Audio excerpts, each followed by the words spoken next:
Where others saw ruin, someone chose to stand tall. This is No Limit Stories, where the last word belongs to the heart. Hit like and ride with us into the unforgettable. A loner rancher paid for a poor native's burial next day.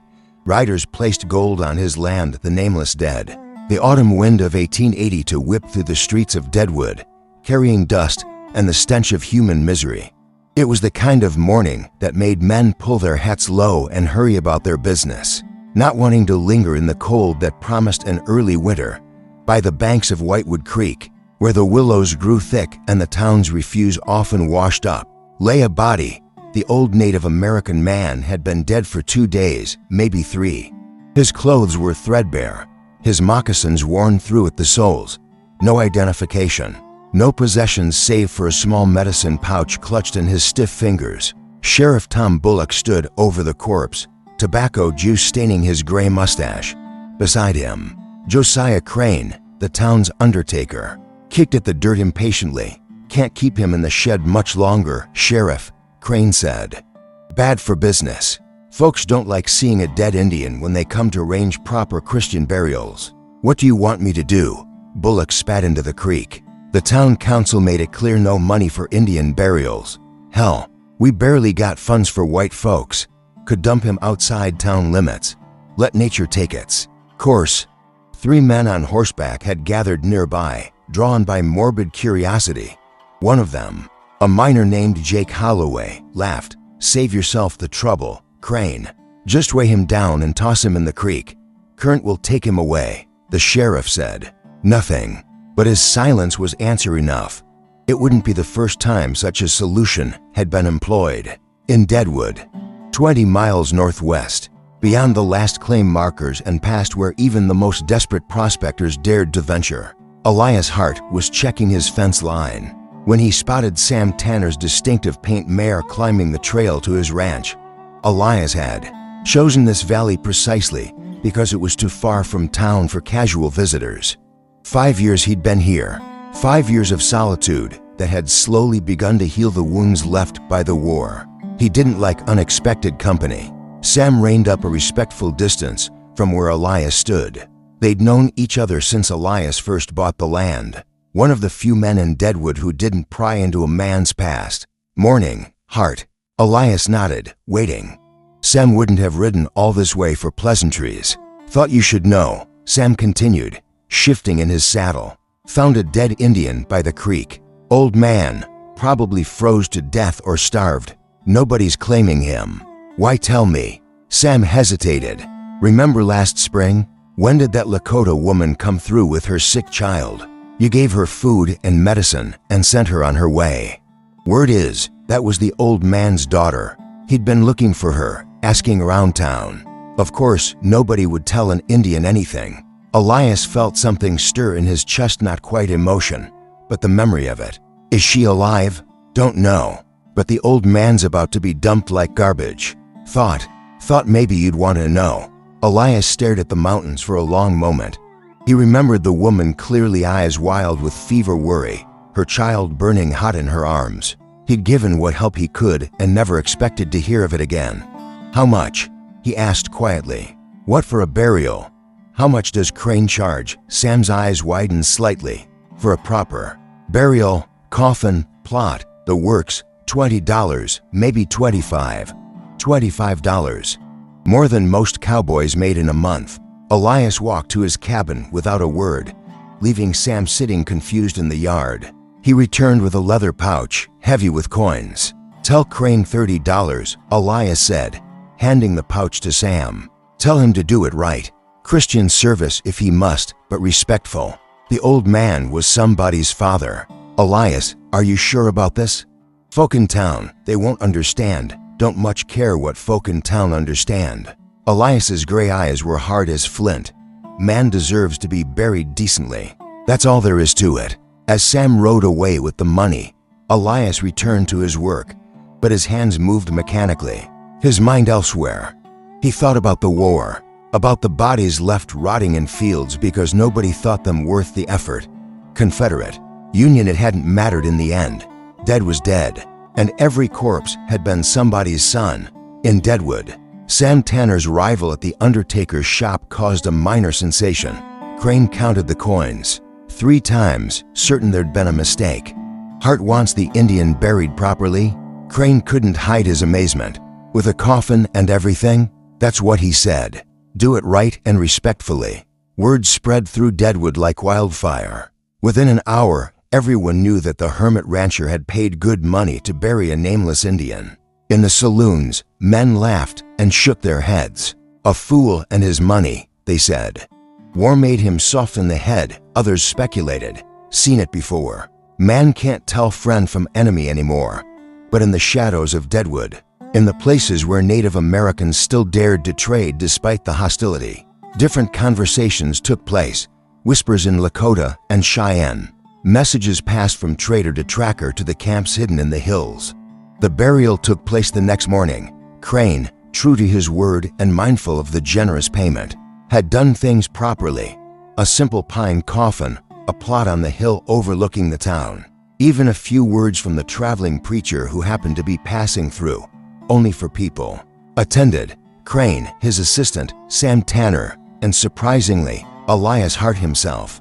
He'd ridden in before dawn, standing silently at the graveside in his worn coat and battered hat. Lord, the preacher intoned, we commend this man to your care. We don't know his name, but you do. Grant him peace. When it was over, when the others had left, Elias remained. He knelt by the fresh grave and placed something on the mounded earth, a piece of turquoise he'd carried since finding it in a riverbed years ago. Should have found your daughter, he said quietly. Should have helped you look. I'm sorry. He mounted his horse and rode back to his ranch, not looking back. The day passed like any other chores to do, animals to tend, fences to mend. But that night, as he sat by his fire with a cup of coffee, Elias felt something he hadn't experienced in years. The faint warmth of having done something purely good, with no expectation of reward or recognition. He had no idea that his simple act of decency had been witnessed. No idea that in the hills surrounding Deadwood, riders were gathering, messengers were arriving, and decisions were being made.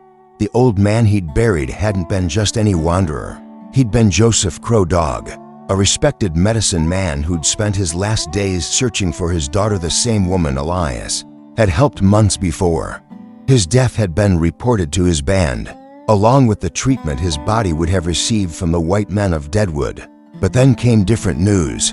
A white rancher living alone beyond the settlements had paid for a proper burial, had stood at the graveside, had shown respect where none was expected.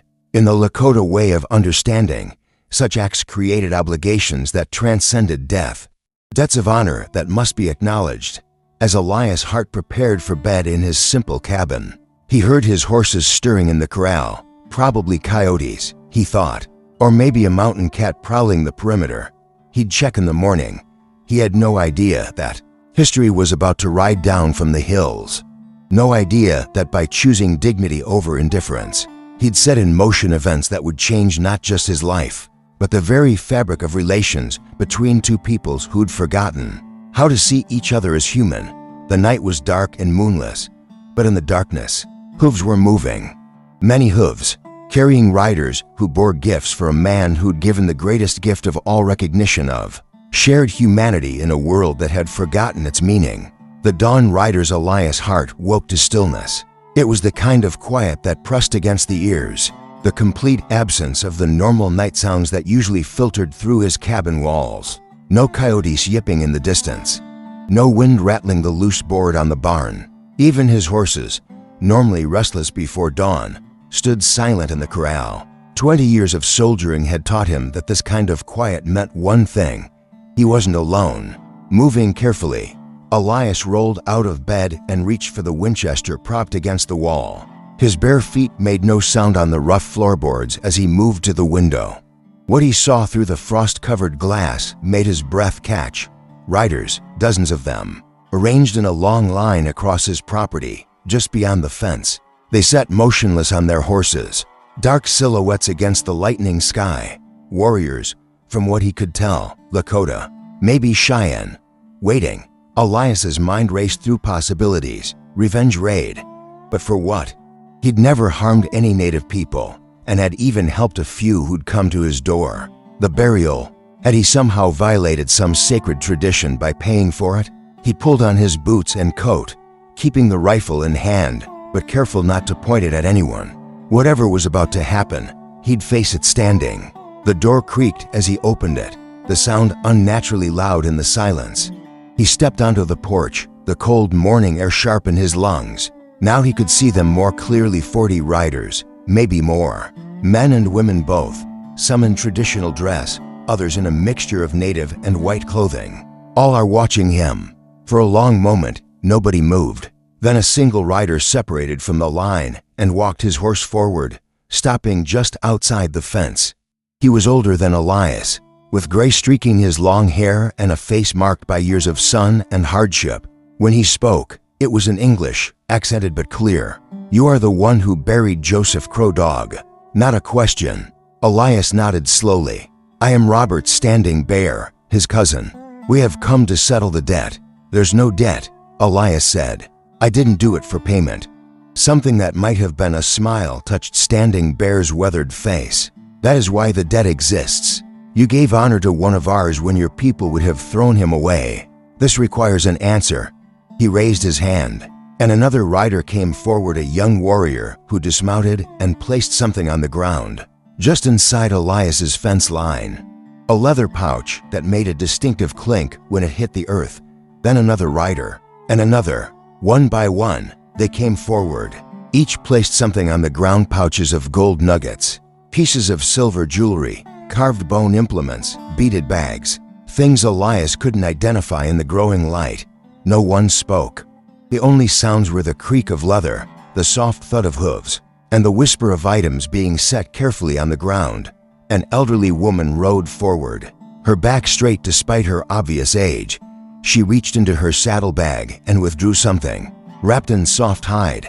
Even from a distance, Elias could see her hands shaking, not from age, but from emotion. She placed the bundle gently with the rest and looked directly at him. In her eyes, he saw grief mixed with gratitude. His sister, Standing Bear, explained quietly. She wrapped his body for the sky burial he should have had. Instead, he lies in your ground, but you gave him dignity, and for this, she thanks you. More riders came. Young men who looked like they'd rather be anywhere else but followed through with the ritual. Mothers with children peering from behind their backs. Even a few elders who had to be helped from their horses insisted on placing their gifts. Themselves, the pile grew. The sun crept higher, painting the mountains gold and setting the frost to sparkling. Still the riders came forward, silent and purposeful. "This is too much," Elias said when he found his voice. "One burial doesn't warrant." Joseph Crow Dog was a healer. Standing Bear interrupted. "These are gifts from those he helped. They would have been buried with him, to aid his journey to the spirit world. But your customs prevented this. So now they come to you, who stood as his family when he had none." A young woman rode forward, little more than a girl. Elias recognized her immediately, the fevered mother from last spring. Her child sat before her on the horse, healthy now, round-cheeked and curious. She dismounted and approached the fence. "My father searched for me," she said in halting English. "I was sick, my son dying. You helped us. My father died trying to find us, to know we lived." Tears ran down her cheeks. "You gave him peace. You stood for him. Now we stand for you." She placed a small wooden box among the other gifts, then reached through the fence to grasp Elias's hand briefly before returning to her horse. The procession continued until the sun was fully up. The last to come forward was Standing Bear himself. He dismounted with the careful movements of a man whose bones had seen too many winters and too many battles. What he placed on the ground was not gold or silver, but an eagle feather decorated with beadwork and red thread. "This was Joseph's," he said, "from his first vision quest. A man's medicine should go with him to the other side, but perhaps it was meant to stay here." He remounted and looked down at Elias. "You are known now to the Lakota. Anyone who would harm you will answer to us. Anyone who needs help may come to you, and we will know of it." "I'm just a rancher," Elias said. "I'm not looking to be anything more. A man does not always choose what he becomes." Standing Bear replied, "Sometimes the path chooses him. He wheeled his horse around, and like water flowing back to the river, the riders began to leave. They moved in small groups, taking different paths into the hills, disappearing among the pine and shadow until it seemed they had never been there at all. Elias stood on his porch long after the last rider vanished, staring at the pile of gifts inside his fence. The morning sounds returned, birds calling, wind picking up, and his rooster finally remembering to crow. But the world felt different somehow, charged with possibility and responsibility he hadn't asked for. Slowly, he walked to the fence and began gathering the gifts.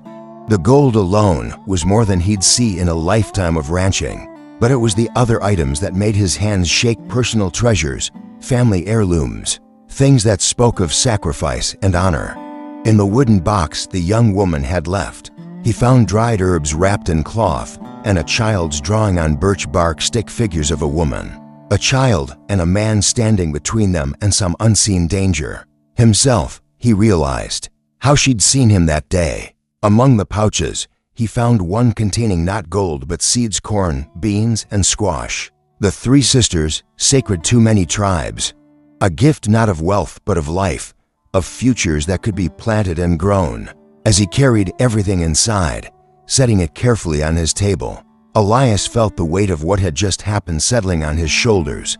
He'd wanted only to do what was right, to ensure one old man didn't end up as coyote food. Instead, he'd somehow become part of something larger, older, and more complex than anything his isolated life had prepared him for. He made coffee, his morning ritual, but his eyes kept returning to the gifts. Outside, his horses had settled, munching hay as if nothing unusual had occurred.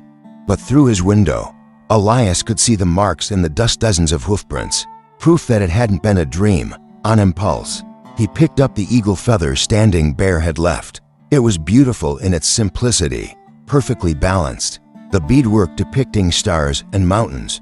Joseph Crow Dog had carried this during his vision quest, seeking wisdom and purpose. Now it sat in the calloused hands of a former soldier who'd sought only solitude. As the morning wore on, Elias tried to return to his routine, but everything felt different. The fence he mended seemed less like a barrier and more like a bridge. The cattle he tended were no longer just livestock, but part of a larger web of life he was only beginning to understand. Near midday, his nearest neighbor, Cal Morrison, came riding up the trail. Cal pulled up short when he saw Elias, his face a mixture of concern and amazement. "Jesus Christ, Elias," he breathed. "I saw them from my place. There must have been 50 Indians, maybe more. I was about to ride to town for help, but then they just left. They came to pay a debt." Elias said simply, "A debt? What kind of?" Cal's eyes widened as he caught sight of the gold through the cabin's open door. "Holy hell, is that what I think it is?" "Coffee's on," Elias said by way of answer. "Come in, and I'll tell you about it." As the two men sat at Elias's rough table, the gifts of the Lakota between them, Elias told the story. Cal listened with increasing amazement, occasionally reaching out to touch one of the items as if to confirm it was real. "You know what this means," Cal said when Elias finished. "You're probably the only white man in the territory with the protection of the Lakota. That's worth more than all this gold." Elias nodded slowly. He was beginning to understand that himself. But with protection came responsibility. With honor came obligation. The riders had marked him, claimed him in a way, as someone who could be trusted. He suspected his days of true solitude were over. "What are you going to do?" Cal asked. Elias picked up the seed pouch, feeling the potential life within. "Plant these, for starters. See what grows. I mean with the gold. You could buy half the valley with what's there. It's not mine to spend freely," Elias said. "It was meant for a dead man's journey. Maybe it can help with other journeys." Cal shook his head. "You're a strange man." Elias' heart. "But maybe that's what this territory needs. God knows we've got enough of the regular kind." After Cal left, still muttering about impossible events and fool's luck, Elias sat alone with his thoughts. The sun was high now, warming the cabin, making the gold gleam and the beadwork sparkle. But it was the eagle feather that drew his attention, resting in a shaft of light as if it had always belonged there. He thought about Standing Bear's words, "Sometimes the path chooses you." For years, Elias had chosen the path of isolation, of withdrawal from a world that had shown him too much cruelty. But in one act of basic human decency, he'd been pulled back into the current of life. Tomorrow, he would ride to town. He would use some of the gold to ensure that any Native person who died near Deadwood received a proper burial. He would see if Doc Holbrook needed supplies for treating Native patients who couldn't pay. He would find ways to honor the trust that had been placed in him. But today, he would sit with the magnitude of what had occurred. Today, he would hold Joseph Crow Dog's eagle feather and try to understand what it meant to be chosen by a path he hadn't known existed. Outside, clouds gathered over the mountains, promising rain. The land needed it. It had been dry too long. As the first drops began to fall, Elias smiled. Seeds needed water to grow, and perhaps, in this unlikely soil of connection between two peoples, something new could take root. The gold on his table caught the light, but it was the promise of growth, of bridges yet to be built that truly gleamed with possibility. The testing word of the Dawn Riders spread through the Black Hills like wildfire.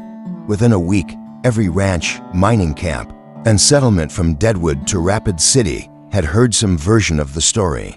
With each telling, it grew. 50 Indians became 100, the gold became a king's ransom, and Elias' heart transformed from a quiet rancher into everything from a secret Indian agent to a Confederate spy still fighting the war. The truth, as Elias discovered, was far more complicated than any rumor. It started small. A Lakota woman appeared at his gate one morning, a child in her arms burning with fever. She said nothing, just stood there waiting. Elias recognized the look in her eyes. He'd seen it in field hospitals during the war. Desperation, mixed with the faintest ember of hope. He didn't have medical training, but he had willow bark for fever and clean blankets. More importantly, he had the herbs from Joseph Crow Dog's gifts, along with carefully written instructions in English that the old healer had apparently prepared for white traders. The child survived. Word spread. Next came an old Cheyenne man with a festering wound on his leg, turned away from the doctor in Deadwood. Then a white prospector, shot by claim jumpers and left for dead, who'd heard that Hart's Ranch was a place where questions weren't asked and help was given. Within a month, Elias found himself running an unofficial way station for the desperate and dispossessed. His carefully ordered solitude had vanished like smoke. On a cold October morning, while tending to a Native family whose wagon had broken an axle, Elias spotted riders approaching from the east. These weren't Native people seeking help. 8 men, armed and moving with purpose. He recognized the lead rider, Jack Garrison, who ran cattle on the other side of the valley and had a reputation for solving problems with violence. "Morning, Hart." Garrison called out, his hand resting casually on his pistol. His men spread out in a half circle, a move Elias recognized from cavalry tactics. "Garrison." Elias stepped away from the wagon, keeping his hands visible but ready. "Something I can help you with?" "Yeah. You can help by explaining why you're harboring Indians on land meant for white folks." Garrison's eyes flicked to the Native family. "Bad enough you're sitting on prime grazing land alone. Now you're turning it into a damn Indian camp. They're travelers with a broken wagon." Elias said evenly, "They'll be gone once it's fixed. And the others? I heard you've been taking in every stray redskin in the territory. Heard they gave you gold for it too." One of Garrison's men, a younger hand with mean eyes, laughed. "Maybe we should check how much gold he's got hidden away. Make sure it ain't stolen." The Native father stepped protectively in front of his family. His wife clutched their young son tighter. Elias felt the familiar cold calm of impending violence settle over him, a feeling he'd hoped never to experience again. "The gold was a gift," Elias said. "Payment for a burial. And what happens on my land is my business. Not when it affects the rest of us." Garrison spat. "You're encouraging them, Hart, making them think they're welcome here. Next thing, we'll have war parties riding through, thinking they own the place again. The only war party I see is sitting on horses in my yard." The insult landed. Garrison's face darkened. "You've forgotten which side you're on, Hart. Or maybe you never knew. I heard you were a Confederate. Maybe you're still fighting against the Union." using Indians as your allies now. Elias felt his jaw tighten. The war was a wound that never fully healed, and Garrison knew it. But before he could respond, hoofbeats sounded from the north. All heads turned. Robert Standing Bear rode into view, but he wasn't alone. 20 Lakota warriors crested the hill behind him, spreading out along the ridge.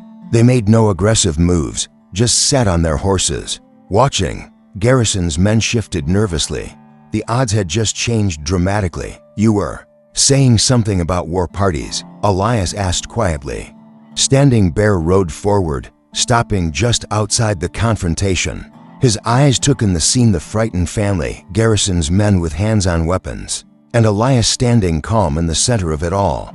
"We heard there might be trouble," Standing Bear said in English, his voice carrying clearly. "Came to check on our friend." "Your friend," Garrison's voice had lost some of its bluster. "Since when do white men and Indians become friends?" "Since one white man remembered what honor means," Standing Bear replied. "This man is under our protection. Any who would harm him or those he shelters will answer to the Lakota."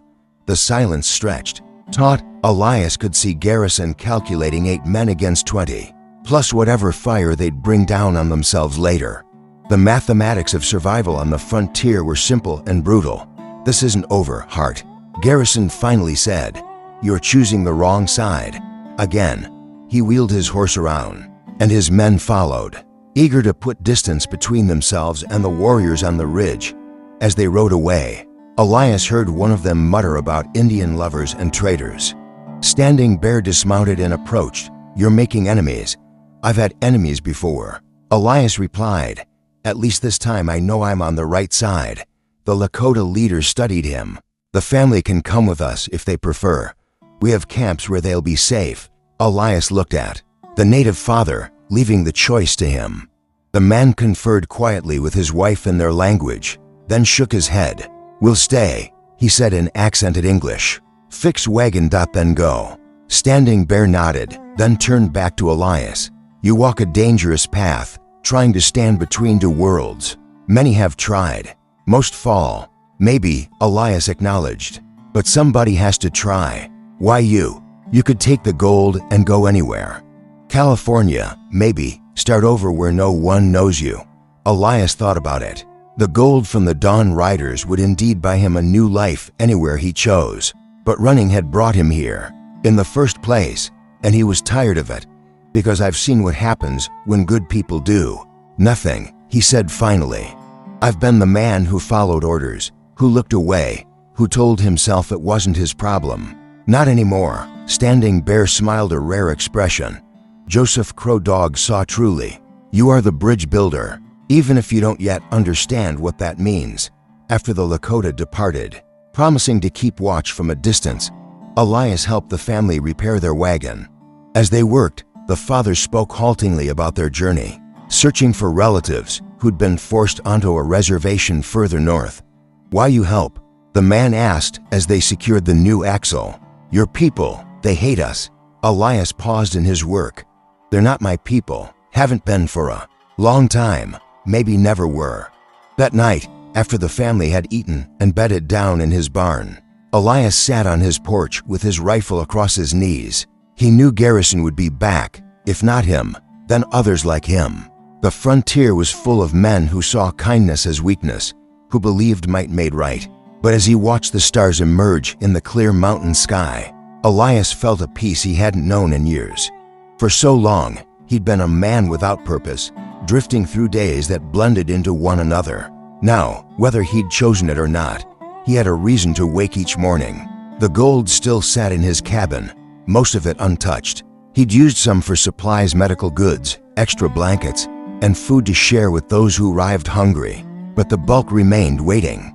Standing Bear had called him a bridge builder. Perhaps it was time to think about what kind of bridge he could build with such resources. A coyote howled in the distance, answered by another. The night sounds of the frontier, dangerous and beautiful in equal measure, inside the barn.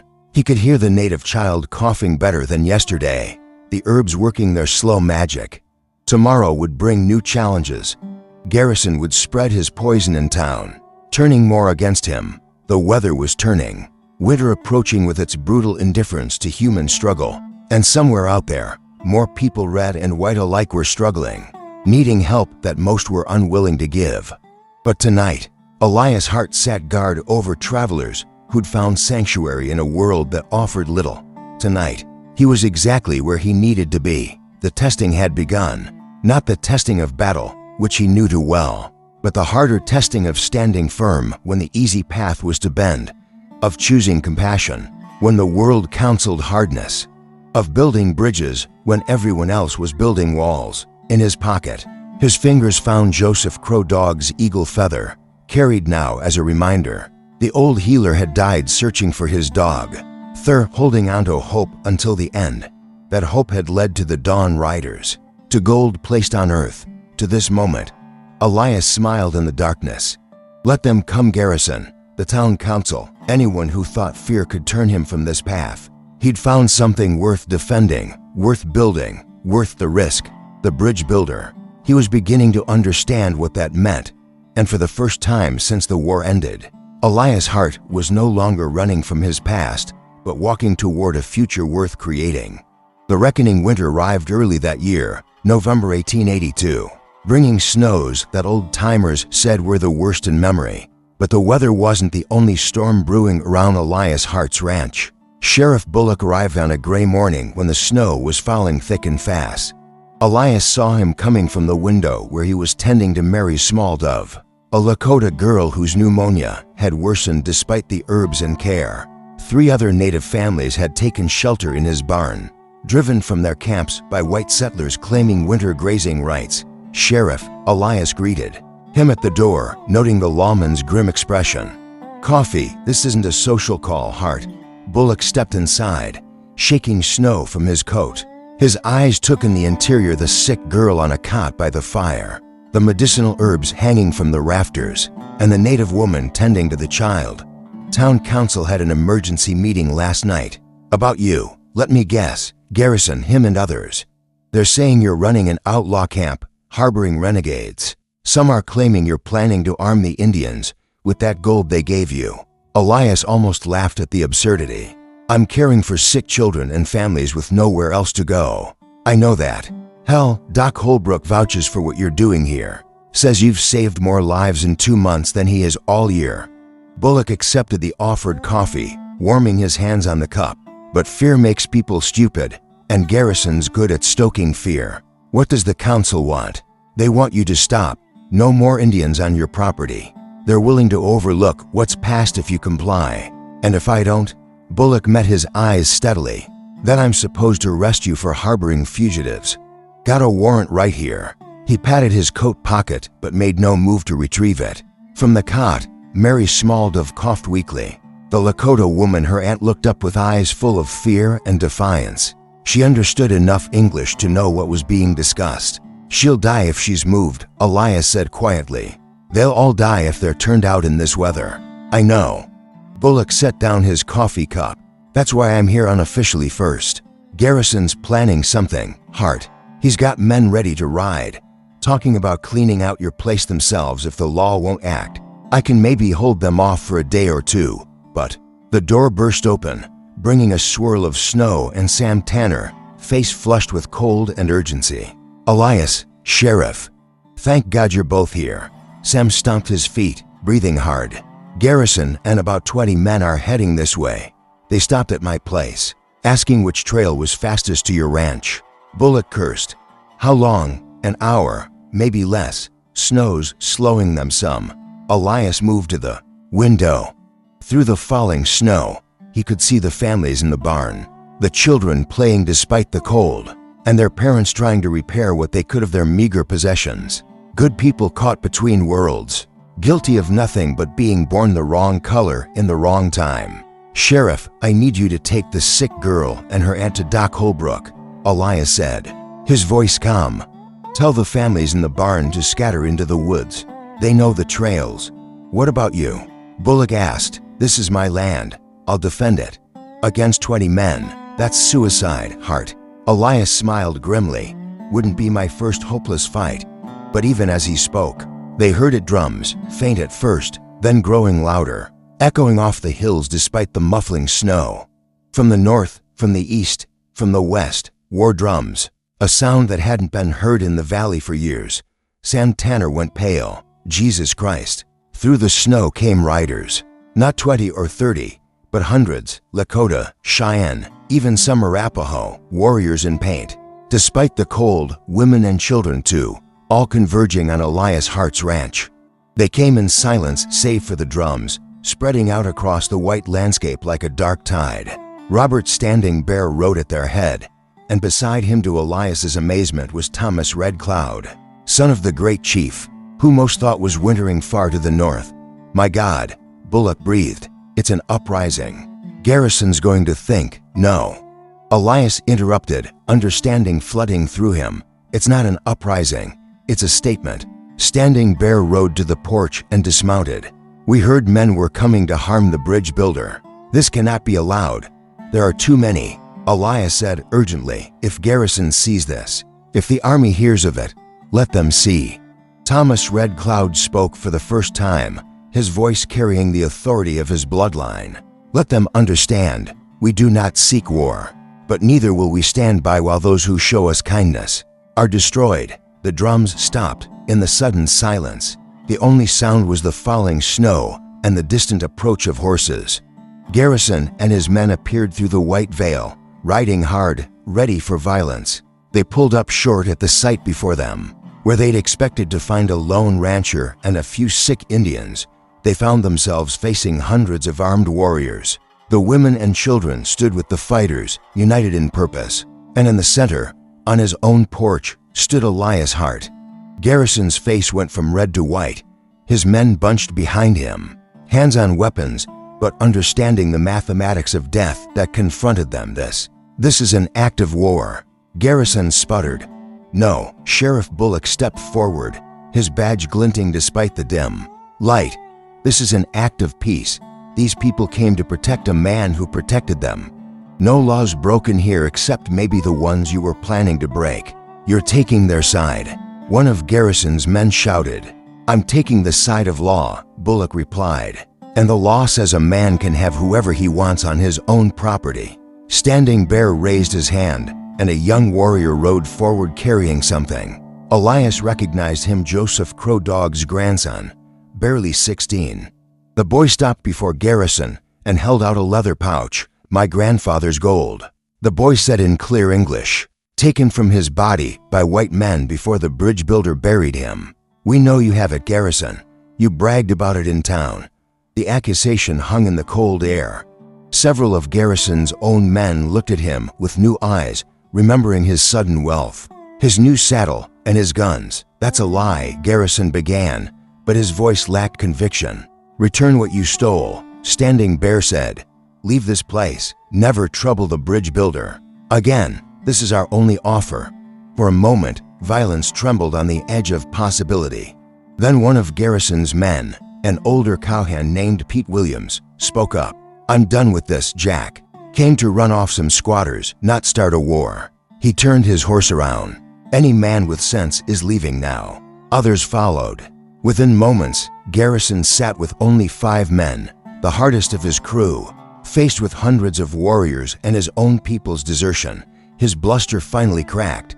He reached into his saddlebag and threw a pouch into the snow. Gold coins spilled out, the very coins Joseph Crow Dog had carried to buy supplies for his people. This isn't over. He snarled at Elias. You've chosen your side. You'll regret it. I've been regretting my choices since Antietam, Elias replied. This isn't one of them.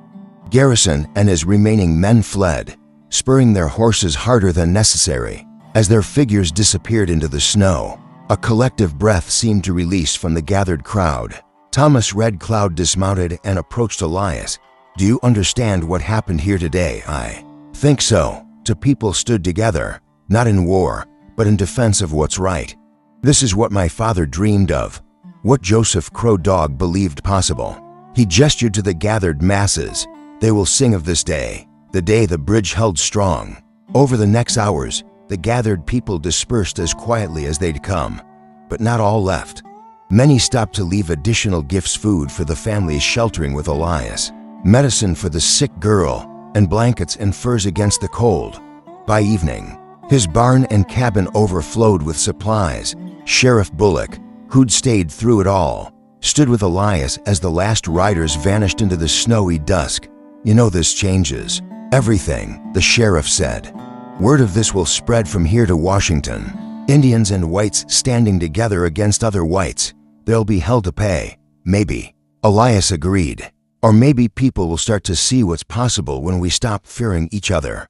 Mary Small, Dove's fever broke that night. Her aunt wept with relief, thanking Elias in broken English mixed with Lakota. The families in the barn shared the gifted food, native and white customs blending in a meal of necessity and hope. As Elias made his final rounds before bed, checking on his unexpected guests, he found Joseph Crow Dog's grandson waiting by the fence. "My grandfather wrote about you," the boy said. "In his journal, he said you had a warrior's heart, but a healer's spirit. He said you would build the bridge between peoples." "I'm just one man," Elias said. "I can't change the world. One man buried my grandfather with honor. That act brought hundreds here today. Hundreds who went home to tell thousands more." The boy smiled. Wise beyond his years, change doesn't come like thunder. It comes like snow, quiet, persistent, covering everything until the whole world is transformed. After the boy left to rejoin his family, Elias stood alone in the falling snow. The gold from the dawn riders remained in his cabin, but its purpose was becoming clear. Not for wealth or comfort, but for building a real shelter for those caught between worlds. A place where healing could happen of bodies, of spirits, of ancient wounds between peoples. The bridge builder, they called him, as snow continued to fall, covering the tracks of hundreds who'd stood together that day. Elias' heart finally understood what Joseph Crow Dog had seen in him. Not a Confederate or a Union man, not a white man or an Indian sympathizer, but simply a human being who chose to see humanity in others. It had started with $30 for a burial. It had grown into something that might, just might, change the course of history in this small corner of the world. Standing in the snow, watching his breath cloud in the cold air, Elias smiled. Tomorrow would bring new challenges. Word would spread. Some would come to challenge what he'd built, others to join it. The bridge would be tested again and again. But tonight, children of two peoples slept warm and safe under his roof. Tonight, the bridge held strong. And somewhere in the spirit world, Elias liked to think, an old medicine man named Joseph Crow Dog was smiling too, knowing his death had indeed become a beginning. The gold placed on the earth had purchased something far more valuable than anyone could have imagined. Hope for a future where enemies could become neighbors, where honor transcended tribe or skin color, and where bridges built with compassion could span any divide. The snow continued to fall, blessing and burden alike, covering the old world and preparing the ground for something new to grow.